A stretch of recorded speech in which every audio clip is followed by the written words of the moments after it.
Ce sont des tueuses cosmiques. Cela marque la fin, la mort d'une étoile. Elles donnent lieu à des explosions spectaculaires. Elles sont 100 milliards de fois plus lumineuses que le Soleil. Durant un instant, elles éclipsent toute une galaxie. Ce sont les événements les plus importants dans l'univers depuis le Big Bang. Et en même temps, ce cataclysme cosmique laisse place à une création. Mais si l'une d'entre elles frappait la Terre, la vie s'arrêterait. L'univers est la scène de crime d'une des forces les plus violentes et les plus mystérieuses qui soient, la supernova.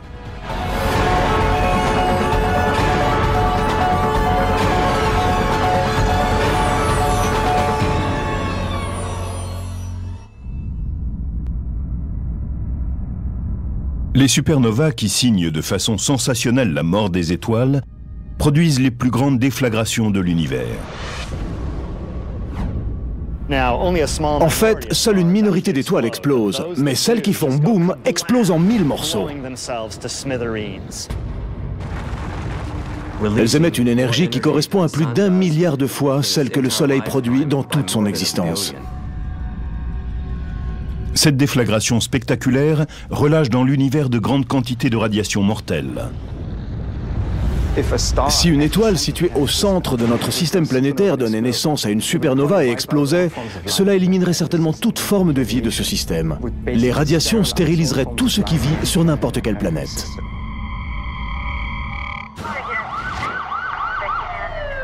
Comme des enquêteurs qui rassembleraient les indices d'un crime cosmique, les scientifiques utilisent dans les règles de l'art les télescopes et la technologie dont ils disposent pour repérer des supernovas et comprendre comment et pourquoi elles surgissent. C'est très intéressant. L'événement a déjà eu lieu avec l'explosion. Nous rassemblons des indices grâce à nos télescopes et nous essayons de comprendre ce qui s'est passé. Les enquêteurs stellaires savent que les supernovas ont une double personnalité. Elles ont un pouvoir de destruction absolu. Et en même temps, elles ont une fonction créatrice essentielle. Quand une supernova se déclenche, l'explosion produit beaucoup de lumière, mais également des éléments lourds, comme par exemple du fer, du calcium, du sodium ou d'autres éléments chimiques du tableau périodique. Ceux-ci viennent d'étoiles qui ont explosé avant la formation du Soleil. Ce sont ces éléments produits par ces gigantesques explosions stellaires qui constituent les planètes, les plantes et les êtres humains. Le calcium de nos os, l'oxygène que nous respirons ont été fabriqués dans les étoiles, puis dispersés dans l'espace.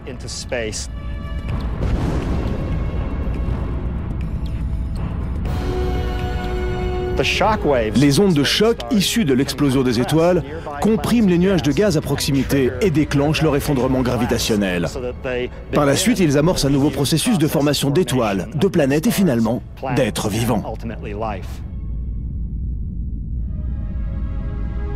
Grâce aux indices cosmiques qu'ils ont pu collecter, les spécialistes estiment qu'il se déclenche une grande supernova dans l'univers à chaque seconde.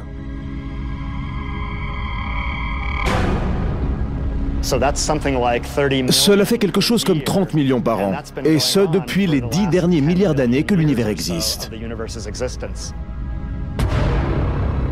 L'univers est immense, puisque dans une galaxie type, comme la Voie lactée, on voit apparaître 1 ou 2 supernovas seulement par siècle. Mais personne ne sait quand se déclenchera la prochaine. Nous ne savons absolument pas quand apparaîtra la prochaine. Peut-être demain ou dans un siècle, ou peut-être était-ce il y a 5 minutes. Impossible de savoir. Si le phénomène est proche, nous verrons dans le ciel un événement très lumineux, peut-être plus lumineux que Vénus, que toutes les planètes, ou même que la Lune, ou plus lumineux peut-être que le Soleil. Si la supernova est trop proche, elle peut détruire toute forme de vie. L'éclair anéantit l'atmosphère et brûle tout.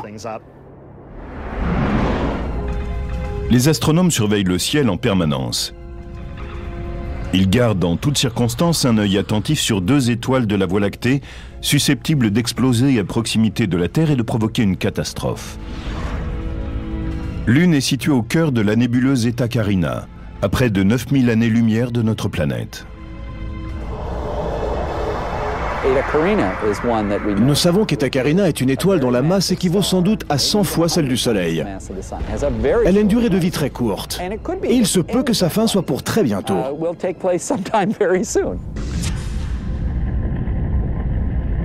Bételgeuse, étoile de la constellation d'Orion, est elle aussi destinée à exploser en supernova. Cette supergéante de couleur rouge fait 15 fois la taille du Soleil, et elle est encore plus près de la Terre qu'Eta Carina. Cette étoile est à environ 500 années-lumière. La supernova sera donc éclatante et spectaculaire. Elle pourra même être observée en plein jour. On ne sait pas quand Bételgeuse explosera. Ce pourrait être cette nuit ou dans 10 000 ans. Nous n'en savons rien. Donc il vaut mieux surveiller chaque nuit parce que ce qui est sûr, c'est que cela se produira.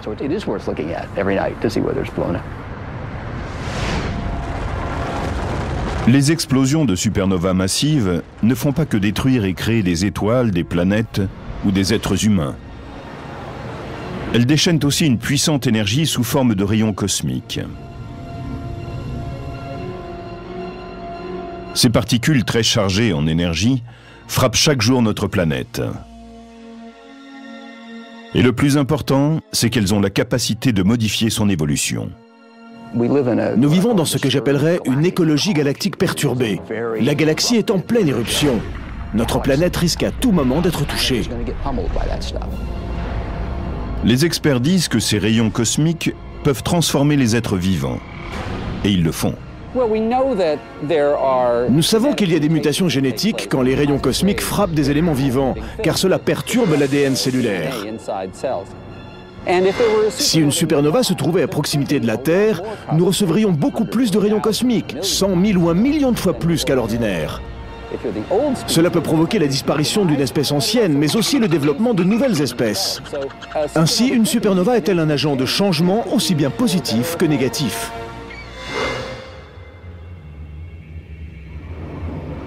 Les supernovas ayant le pouvoir de créer et de modifier la vie, il est impératif que nous comprenions ce qui fait de ces objets stellaires de véritables bombes à retardement. C'est quoi ça? C'est une supernova. Pour résoudre cette énigme, il est essentiel de procéder à une analyse détaillée de ce qui est éjecté dans le cosmos par une supernova. Je suis content que celle-ci n'ait pas échappé à notre attention, c'est une belle prise. C'est une magnifique supernova. La nature nous dit, voilà, je crée ces objets facilement. Et nous, théoriciens, nous devons comprendre comment elle s'y prend. Comme dans n'importe quelle scène de crime, les indices essentiels résident dans ce qui est laissé derrière, après l'événement. Comme lors d'un coup de feu, des gaz brûlants et des débris d'explosion sont propulsés dans l'espace. Un coup de feu crée une onde de choc dont on entend le bruit assourdissant. La matière est comprimée et chauffée à blanc sous l'effet de l'onde de choc. C'est la même chose dans une supernova. Ces débris explosifs filent à toute allure dans l'espace et entrent en collision avec les matériaux qu'ils croisent. C'est ainsi que se produit l'onde de choc. Cette fantastique explosion stellaire lance à travers l'univers une foule d'indices balistiques de la supernova, des débris cosmiques qu'on appelle des rémanents. L'onde de choc continue à avancer dans l'univers et laisse derrière elle ses rémanents. C'est ce qui donne cette image magnifique d'un choc qui se déplace vers l'extérieur. Les gaz qui constituent cette étoile sont éjectés à une vitesse incroyable, 15 000 km par seconde. Et ils créent ainsi une coquille en expansion qui parfois devient immense. Ces phénomènes avancent pendant des milliers d'années, voire des dizaines de milliers d'années. Donc parfois nous pouvons avoir une vision de l'explosion d'une supernova des dizaines de milliers d'années après l'événement. La collision à grande vitesse de débris stellaires dans une onde de choc produit une chaleur intense et une lumière sur des longueurs d'onde invisibles à l'œil humain. Il s'agit d'ondes radio, d'infrarouges, de rayons X et gamma. Par chance pour les astronomes, des instruments sophistiqués basés dans l'espace, comme les télescopes Hubble, Spitzer et Chandra, leur permettent de les voir. Chaque instrument et chaque mode d'observation vous donne un aperçu différent de ce qui se passe. Ensuite, vous essayez de rassembler le tout, et cela devient une entreprise intellectuelle. Comme une empreinte digitale, chaque supernova est unique, et elles peuvent être analysées de différentes façons. Nous pouvons mesurer la luminosité de la supernova, c'est ce que nous appelons sa courbe de lumière. Nous prenons aussi une autre mesure que nous appelons le spectre. Nous capturons la lumière d'une supernova dans un télescope et nous la répartissons à l'aide d'un prisme en un petit arc-en-ciel. Ensuite, nous mesurons la quantité de lumière dans chaque couleur ou pour chaque longueur d'onde. Cette analyse nous apprend beaucoup de choses intéressantes comme la composition chimique de la supernova, sa température, la pression et la densité des gaz, sa vitesse d'expansion. Les informations glanées grâce à la courbe de lumière et au spectre révèlent certaines différences entre les supernovas. C'est comme un travail d'enquêteur. À partir de la courbe de lumière et du spectre, vous disposez de différents indices et vous essayez de comprendre de quel type d'étoile il s'agit, pourquoi elle a explosé, quels éléments sont issus de cette explosion et quels peuvent en être les effets. Au fur et à mesure, nous voyons de mieux en mieux ce qu'était l'étoile à l'origine. À l'heure actuelle, nous pouvons connaître la composition de l'étoile au moment où elle a explosé. En comparant les courbes de lumière et les spectres de centaines de supernovas, les spécialistes ont pu les classer en deux types principaux.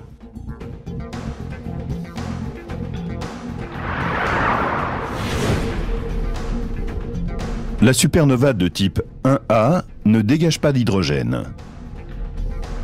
Ces explosions sont uniformes en taille et en luminosité. La supernova de type 2 dégage de grandes quantités d'hydrogène. Et ces explosions sont très variables en taille et en luminosité. Mais pourquoi y a-t-il des types aussi différents d'étoiles en train d'exploser? Et pourquoi se dispersent-elles de différentes façons? Les spécialistes ont concentré leurs efforts pour répondre à cette question bouleversante. Qu'est-ce qui pousse ces monstres stellaires à se détruire eux-mêmes?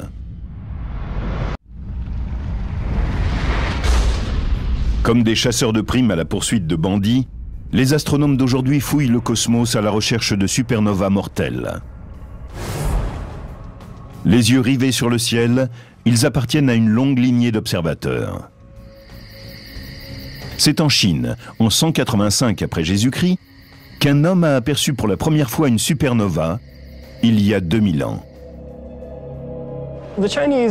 Les astronomes chinois ont conservé méticuleusement les notes sur leurs observations du ciel. Quand quelque chose de nouveau apparaissait, ils en notaient la luminosité, la localisation et la durée. C'est à partir de ces documents impériaux que les enquêteurs d'aujourd'hui ont découvert récemment le rémanent d'une ancienne supernova. Identifié comme RCW86, il est situé dans la constellation du Centaure, près de deux étoiles particulièrement brillantes, Alpha et Bêta du Centaure. 14 siècles plus tard, le premier observateur européen découvrait une nouvelle supernova. Le 11 novembre 1572, un astronome danois de 26 ans, Tycho Brahe, se promenait quand il vit un phénomène stellaire étonnant dans le ciel, en direction du nord, juste à côté du W formé par la constellation de Cassiopée.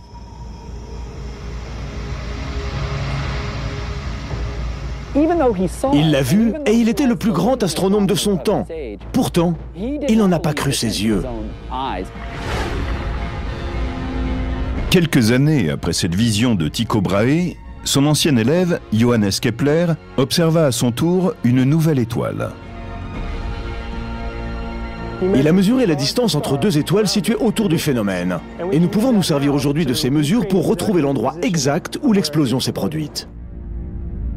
Quand les enquêteurs contemporains ont examiné de plus près le rémanent de la supernova de Kepler de 1604, ils ont trouvé quelque chose de très étrange. Une analyse précise de la composition chimique des gaz éjectés et en expansion a indiqué qu'il y avait eu deux étoiles qui s'étaient en quelque sorte liguées pour produire une gigantesque explosion. Comment ce compagnonnage a-t-il provoqué une catastrophe stellaire? Beaucoup d'étoiles sont dans un système binaire. Elles ont un partenaire qui tourne autour d'elles et nous pensons que l'une des deux transfère une partie de sa masse sur l'autre. Les spécialistes ont découvert depuis que le compagnon de ce scénario binaire donnait lieu à ce qu'on appelle une supernova de type 1A. On pense que les supernovas de type 1A sont des explosions de naines blanches.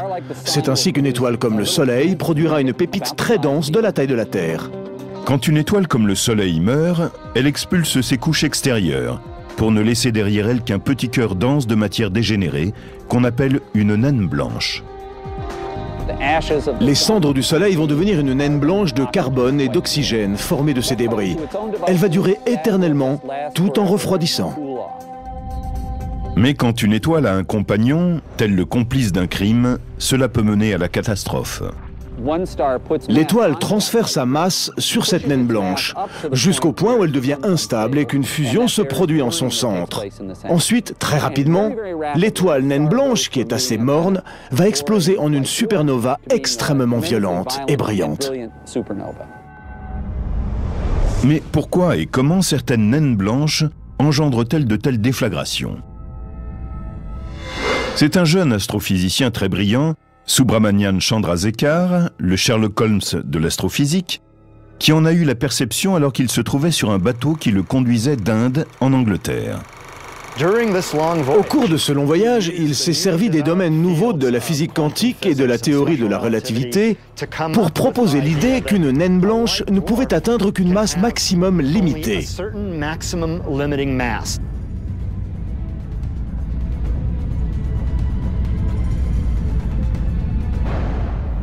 Elle ne peut pas excéder une certaine masse, qui équivaut à 40% de plus que notre Soleil, soit 1,44 fois la masse solaire.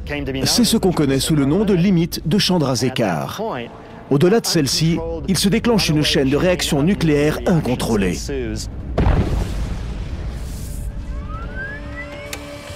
Mais pendant des décennies, les enquêteurs scientifiques se sont demandé comment fonctionnait cette chaîne d'explosion et à quoi elle ressemblait. Les modèles informatiques n'ont jamais pu recréer ce qui semblait arriver dans la nature.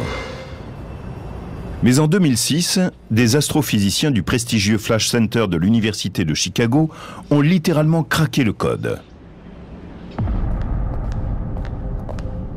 Cette équipe a été la première à créer un super programme informatique capable de traiter d'immenses quantités de données.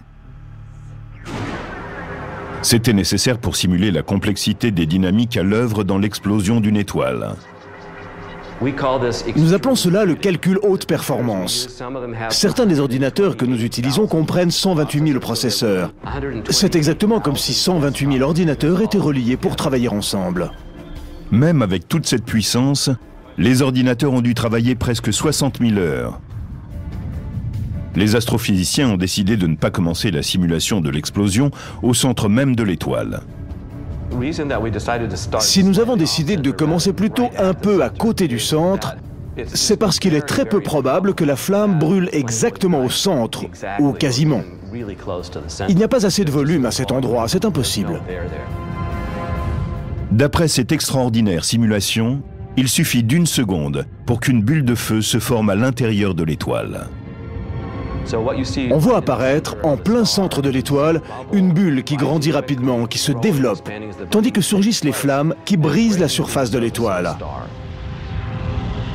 Initialement, la bulle en fusion mesure environ 15 km de large, et elle atteint 1800 km à la surface de l'étoile. Elle se propage à la surface de l'étoile à la vitesse de 450 km par seconde. Puis elle arrive au point opposé et produit deux jets très violents. L'un des jets jaillit vers l'extérieur à une vitesse d'environ 60 000 km par seconde. Un autre jet frappe en direction de l'étoile et met le feu à une onde de déflagration que vous venez de voir et qui traverse l'étoile à toute vitesse. Des températures torrides, dépeintes en utilisant une échelle de couleur standard, atteignent la température inimaginable de 1,648 milliard de degrés Celsius. On peut voir le moment où se produit la déflagration et où elle traverse l'étoile en moins d'une demi-seconde. Cette phase d'incendie prend moins de 3 secondes. Les analyses révèlent que les supernovas de type 1A sont toutes étonnamment similaires par leur taille et leur éclat. Cette explosion équivaut à la déflagration complète d'une masse comme celle du Soleil. Cette simulation par ordinateur, révolutionnaire, montre pour la première fois comment se produit une explosion dans une supernova de type 1A. Mais cela semble être radicalement différent pour une supernova de type 2. En examinant des débris stellaires, un spécialiste a estimé qu'une supernova de type 2 n'était pas liée à une explosion de naines blanches, mais bien plutôt à celle d'une étoile massive en train de mourir, une étoile dont la masse serait 10 fois celle du Soleil. Mais comment fonctionnent ces méga-explosions?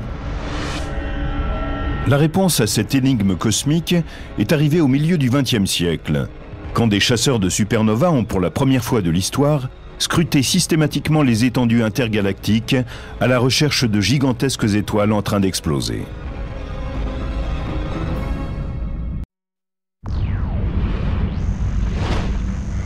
Comme des enquêteurs à l'affût, ils scannent sans arrêt le ciel nocturne, traquant les phénomènes lumineux intenses, révélateurs de la présence de supernovas.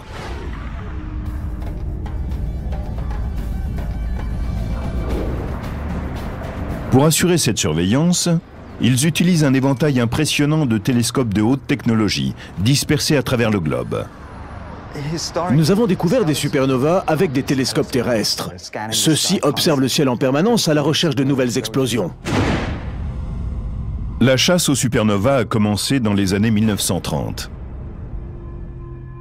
L'astrophysicien franc-tireur Fritz Zwicky a lancé les opérations. Il a été le premier à pratiquer une recherche méthodique, à créer un catalogue et à dénombrer les nouvelles étoiles ainsi que celles qui explosaient. C'est un véritable pionnier de la recherche d'étoiles en train d'exploser. Il a ensuite voulu comprendre ce qu'elles étaient du point de vue de la physique. Des astrophysiciens novateurs ont émis l'idée que ces événements spectaculaires étaient des explosions d'étoiles entières.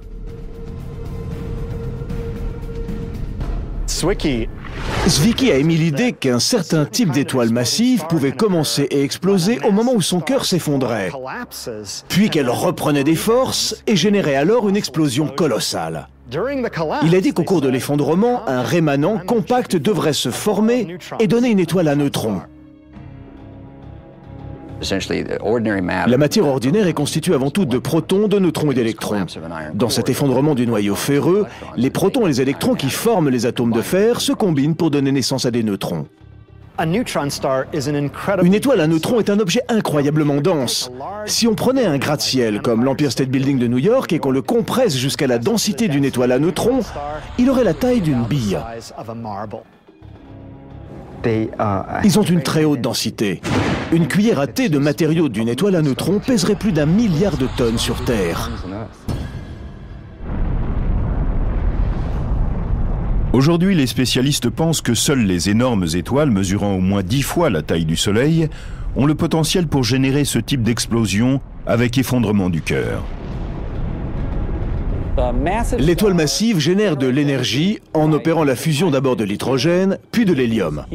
Elle fusionne l'hélium en carbone, puis en oxygène, et cela continue jusqu'à obtenir du fer. Le fer constitue le noyau le plus resserré sur lui-même qui puisse exister. Donc, quand une étoile a fabriqué du fer, c'est vraiment la fin. Le noyau ferreux se forme dans les derniers jours de la vie de l'étoile. Ensuite, l'étoile devient tellement massive qu'elle s'effondre sous son propre poids. Et cet effondrement gravitationnel est très rapide. Cela prend moins d'une seconde pour que le cœur de l'étoile s'écrase et passe de la taille de la Terre à celle d'une étoile à neutrons qui mesure 15 à 20 km de large. Mais ce noyau ferreux dense ne s'installe pas paisiblement dans sa nouvelle vie d'étoile à neutrons. Au lieu d'atteindre tout de suite une position en équilibre, cette étoile à neutrons commence à rebondir sur elle-même, comme un gymnaste rebondit sur le trampoline et remonte à nouveau. Cette étoile à neutrons qui rebondit entre en collision avec le matériau qui l'entoure et lui transmet une partie de son énergie en provoquant une éjection.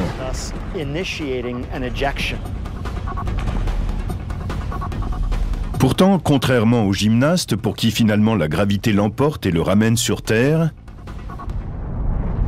pendant que le cœur s'effondre, une autre force continue à diriger l'éjection vers l'extérieur.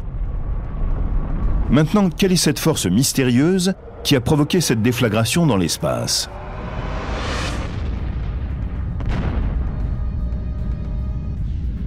Les spécialistes ont calculé que pour qu'une explosion réussisse, il fallait encore un élément. Et ils ont soupçonné les neutrinos, ces particules fantômes de charge nulle, dont on devine l'existence, mais qui n'ont jamais été observées. Les astrophysiciens pensent qu'au cours de l'effondrement du cœur, les électrons sont poussés si près des protons dans les noyaux des atomes qu'ils se combinent pour devenir des neutrons.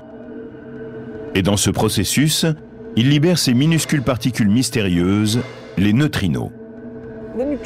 Les neutrinos sont un type de particules très intéressantes. Ils n'ont aucune charge électrique, donc ils n'interagissent pas avec la lumière. Ils n'entrent en action qu'avec ce que les physiciens appellent la force faible. Et le nom est bien choisi. Il signifie que ces particules peuvent traverser la Terre sans encombre. Ils peuvent traverser des blocs importants de matière. Ils sont comme des fantômes. Ils traversent les objets.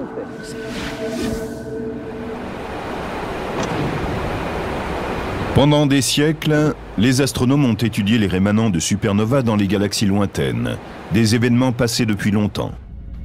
Mais en 1987, ils se retrouvent aux premières loges d'une explosion même. C'était la supernova la plus brillante qu'on ait vue en près de 4 siècles, longtemps après le développement du télescope. Nous pouvons donc utiliser tout l'arsenal dont nous disposons pour étudier cette fantastique explosion.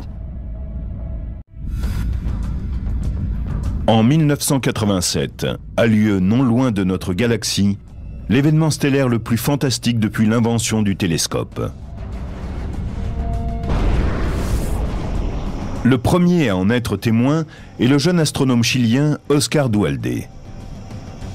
Cette chance pour lui et pour l'astronomie se produit dans la nuit du 23 février 1987. Oscar Duhalde, opérateur au télescope de Las Campanas, mit de l'eau à chauffer pour se faire un café. Et en attendant, sortit admirer le ciel. Une fois dehors, il regarda le grand nuage de Magellan qu'il connaissait très bien, et il remarqua une étoile supplémentaire. C'est ainsi qu'il a pu admirer l'explosion d'une supernova de ses propres yeux.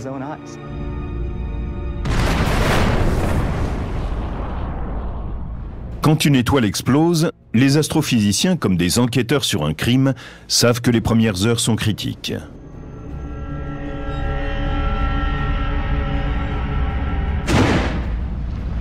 En 1987, quand est apparue cette supernova, la plus proche depuis 4 siècles, ils savaient qu'ils devaient agir vite. Elle n'était qu'à 170 000 années-lumière, un simple jet de pierre pour un astronome.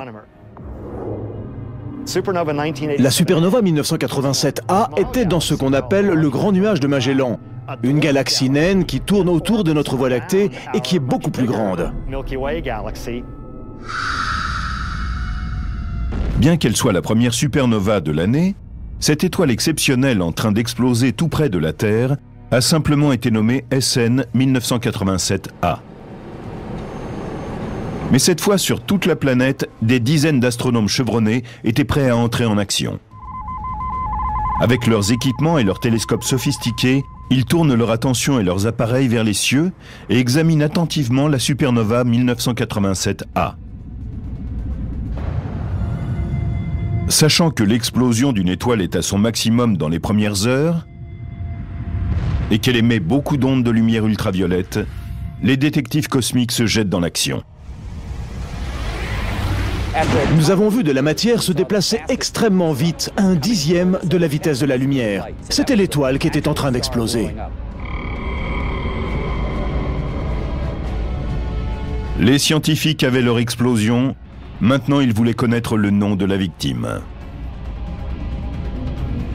Ils ont compulsé un catalogue qui recense toutes les étoiles connues et leur position dans le ciel. Et ils sont tombés sur celle qu'ils cherchaient. Ils ont trouvé quelle était l'étoile en train d'exploser. Elle s'appelait SK-60202. Ils ont aussi pu déterminer qu'il s'agissait d'une énorme étoile, dont la masse était 20 fois celle du Soleil.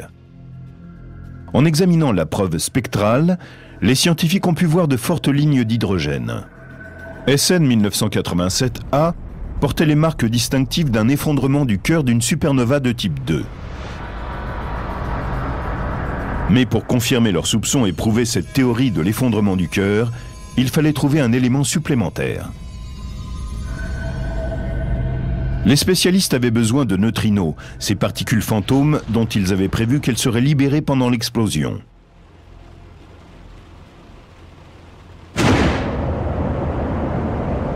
Or, au début des années 1980, on avait construit quelques détecteurs de neutrinos dans le monde. C'étaient des réservoirs remplis de tonnes d'eau et situés dans les profondeurs. Mais ils n'avaient jamais capturé un seul neutrino de supernova. Nous avions depuis longtemps une hypothèse selon laquelle la majeure partie de l'explosion d'une supernova avec l'effondrement du cœur se transformait en neutrinos. Mais nous ne les avions jamais vus, ces neutrinos. Poursuivis par la chance, le 23 février 1987, ils attrapent leurs neutrinos. 2 détecteurs, l'un près de Kamika au Japon et l'autre au fond du lac Erie dans l'Ohio, capturent une douzaine de ces particules insaisissables. On a utilisé des détecteurs de lumière placés dans ce volume d'eau pour voir le petit flash provoqué par le neutrino lorsqu'il entre en interaction avec la matière à l'intérieur du réservoir.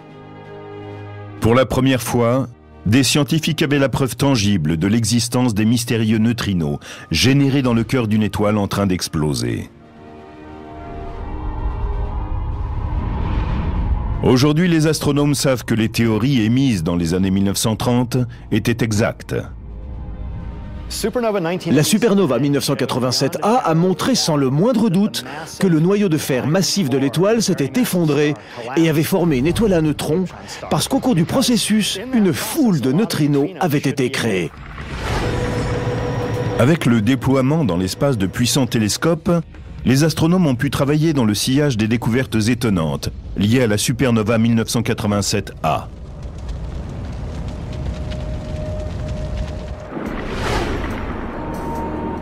En 2006, l'astronome Robert Quimby, âgé de 30 ans, allait de nouveau bouleverser les idées admises et révolutionner la façon dont les astronomes traquaient les supernovas. Pour la plupart des chasseurs de supernovas, il s'agit d'en trouver le plus grand nombre possible. Ils vont observer une fois tous les 15 jours ou toutes les semaines. On peut en effet en trouver en scrutant le plus d'étendues possible. Moi, j'ai décidé de me limiter à un certain nombre d'étendues et de les regarder aussi souvent que je peux. Le détective cosmique, plein d'initiatives, a programmé son télescope robot pour qu'il balaye systématiquement, chaque nuit, la zone qu'il a choisie. Comme un projecteur interstellaire, il scanne méthodiquement le même petit coin sombre du cosmos à la recherche de supernovas. J'ai des logiciels qui peuvent très rapidement analyser les données et me dire s'ils voient quelque chose qui n'était pas là auparavant. Quand cela se produit, si je pense que cela pourrait être une supernova, je vais en étudier le spectre. Il m'indiquera exactement ce que c'est, si c'est une supernova, de quel type, etc. Le 18 septembre 2006, Quimby effectue sa grande découverte. Il découvre la supernova la plus brillante qu'on ait jamais vue. C'était ma 4e supernova et je considérais que cette chance me revenait. Les autres ont regardé les spectres et ils ont commencé à prendre leurs propres mesures de photométrie, à regarder quel était son éclat. Et ils ont finalement dit que 2006 GY était plus vive qu'aucune autre supernova recensée. Elle a duré plus de 2 mois, 70 jours au maximum de sa luminosité, et puis elle a pâli. Cette supernova, telle qu'on n'en avait encore jamais vue, avait été découverte par un étudiant de 4e année de l'Université du Texas. L'analyse d'un rémanent a indiqué que l'étoile, avant d'exploser, mesurait 100 fois la taille du Soleil. Et étant donné la grande quantité d'hydrogène qui apparaissait dans son spectre, cette supernova portait la marque d'un événement de type 2. Et puis, Quimby se surpassa. Après avoir analysé une supernova insignifiante, nommée SN 2005AP, qu'il avait découverte auparavant, il fit une découverte stupéfiante. Elle est à peu près 100 milliards de fois plus brillante que le Soleil. Si on observe une supernova de type 1A, son pic de luminosité n'atteint que 6 milliards de fois celui du Soleil. Elle était encore plus éclatante que SN 2006 GY. La découverte étonnante de ces nouvelles supernovas, aussi lumineuses que 2005 AP et les autres, a ouvert un nouveau champ d'exploration pour les chasseurs d'étoiles en train d'exploser.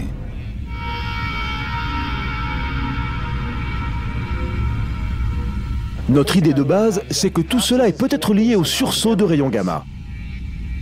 Les rayons gamma sont la forme la plus puissante de lumière que l'on connaisse dans l'univers. En analysant les supernovas, les enquêteurs ont été plus proches que jamais de résoudre certaines énigmes déconcertantes du cosmos. Comment l'une peut-elle produire des rayons gamma et l'autre n'être qu'une supernova ordinaire? Cela demeure un grand mystère. Ce que les astronomes savent, c'est que les supernovas et les sursauts gamma qui leur sont associés sont les signaux les plus lumineux de l'univers. Dans les étendues galactiques, les supernovas servent de poteaux indicateurs célestes. Elles indiquent aux astronomes le début et la fin du temps et de l'espace.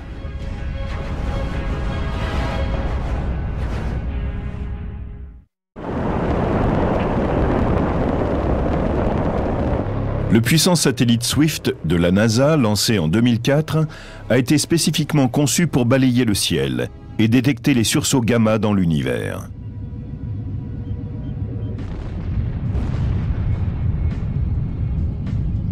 Tels des secouristes cosmiques, les astrophysiciens du centre de vol spatiaux Goddard de la NASA attendent à Baltimore, 24 heures sur 24 et 7 jours sur 7, un appel d'urgence de Swift. Moins de 2 minutes après que Swift ait découvert un sursaut gamma, le satellite envoie des emails directement sur nos BlackBerry. Quand une supernova récente, recensée comme SN 2006 AJ, est apparue, le satellite Swift a capturé les rayons gamma qu'elle avait générés. Ce sursaut gamma était très intéressant, en particulier parce qu'il était de très longue durée. En général, c'est un phénomène qui dure très peu de temps, entre une fraction de seconde et quelques secondes. Mais celui-ci a été visible pendant environ 35 minutes. Et 3 jours plus tard, nous avons vu exploser une supernova au même endroit. C'est la solution d'un des grands mystères des sursauts gamma. Nous avons découvert que certains d'entre eux étaient liés à des étoiles en train d'exploser. Aujourd'hui, les astronomes observent des centaines de supernovas et les sursauts gamma mortels qu'elles génèrent. Dans les étendues cosmiques, les spécialistes utilisent ces poteaux indicateurs stellaires pour établir les limites et l'ampleur de l'univers. On peut se servir des supernovas pour explorer l'univers parce qu'elles sont très faibles et très lointaines. Avec elles, on peut étudier les courbures, l'espace, le temps et tout le cosmos. Par exemple, si vous êtes sur une autoroute déserte et que vous regardez les phares d'une voiture, vous pouvez dire celles qui sont proches et celles qui sont éloignées en fonction de l'éclat de leurs phares. Celles qui sont proches brillent plus que celles qui sont plus loin. En mesurant systématiquement à quelle distance sont les objets, on peut connaître la taille, l'âge, la forme, l'histoire et l'avenir de l'univers. Il s'avère que ce sont les supernovas de type 1A qui s'y prêtent le mieux. Ce qui est vraiment intéressant à propos des supernovas de type 1A, celles qui sont des naines blanches en train d'exploser, c'est qu'il y a cette masse fixe, cette masse de Chandrasekhar qui indique l'amplitude de l'explosion et la quantité de matière concernée. La conséquence, c'est que beaucoup d'entre elles ont plus ou moins la même luminosité. Si l'explosion d'une supernova de type 1A produit toujours la même quantité de lumière, alors nous pouvons, en mesurant sa luminosité, savoir à quelle distance elle se trouve. C'est le principe de la bougie standard. Les supernovas de type A sont comme des bougies standards. Elles ont toutes la même puissance et le même pic de luminosité. Lorsque vous les observez de distances différentes, elles semblent avoir une luminosité différente. Elles ont l'air plus faibles si elles sont plus loin et plus brillantes si elles sont plus proches. Ainsi, quand nous trouvons une supernova de type 1A dans une galaxie lointaine, nous mesurons sa luminosité apparente. Et en la comparant avec la puissance d'une supernova de type A plus proche et déjà recensée, nous pouvons déterminer à quelle distance est la première supernova et par conséquent sa galaxie.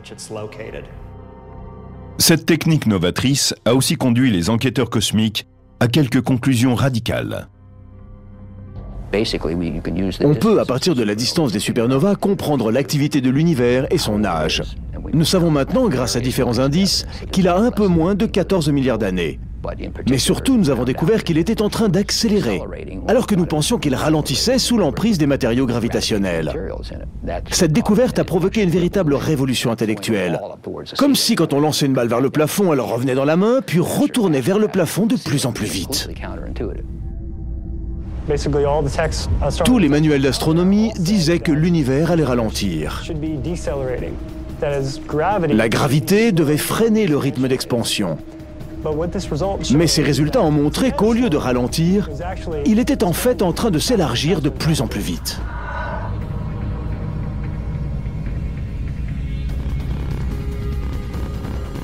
L'examen des supernovas a permis aux spécialistes de résoudre plusieurs grandes énigmes cosmiques. Ils pensent qu'en continuant à observer les indices laissés par les étoiles massives en train d'exploser, ils pourront apporter des réponses à de nouvelles énigmes. Aujourd'hui, les spécialistes savent qu'un jour prochain, chacun d'entre nous pourrait être le témoin de la force incroyable d'une supernova. Notre galaxie a une largeur de 100 000 années-lumière. Cela veut dire que la lumière d'un millier de supernovas se dirige vers nous. Certaines pourraient même venir de notre Voie lactée.